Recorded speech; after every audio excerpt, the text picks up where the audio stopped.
প্রাতরাশের প্রস্তুতি চলছে। দেখুন, এটা যে আমি ভিজিয়েছি ছোলা আর সবুজ মুগ, হ্যাঁ, আর আরেকটা দেওয়ার উচিত ছিল রাজমা, কিন্তু রাজমা আমার কাছে নেই। তো এখন না থাকলে কী আর করা যাবে।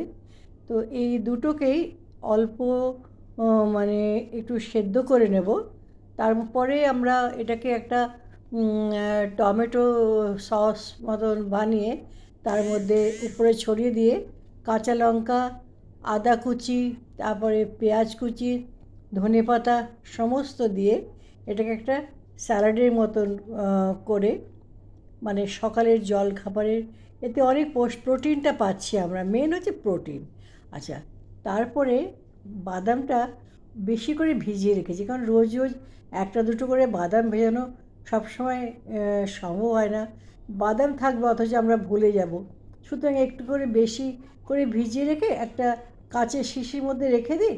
রাত্রিবেলায় 4টে বাদাম বের করে রাখলাম, এটা 2-3 দিন আমাদের হয়ে যাবে। এর সাথে থাকবে আনার। হ্যাঁ, আনারটা কিন্তু ভীষণ উপকারী শরীরের জন্য। আমাদের বয়স হওয়ার সাথে সাথে শরীরের ম্যাগনেশিয়ামটা আস্তে আস্তে কমছে, তো আনারটা ম্যাগনেশিয়ামকে অনেকটা সাহায্য করে।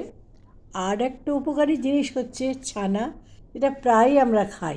ছানা মানে ঘরের তৈরি, মানে পনির নয়, মানে দুধটা যেই ফুটে উঠলো সঙ্গে সঙ্গে লেবু চিপে যে ছানাটা, ইভেন ছানার জলটাও ভীষণ উপকারী।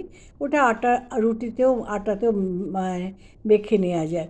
তো এইসব জিনিসগুলি আমি চেষ্টা করি ব্রেকফাস্টে রাখার, আপনারাও করবেন কিন্তু।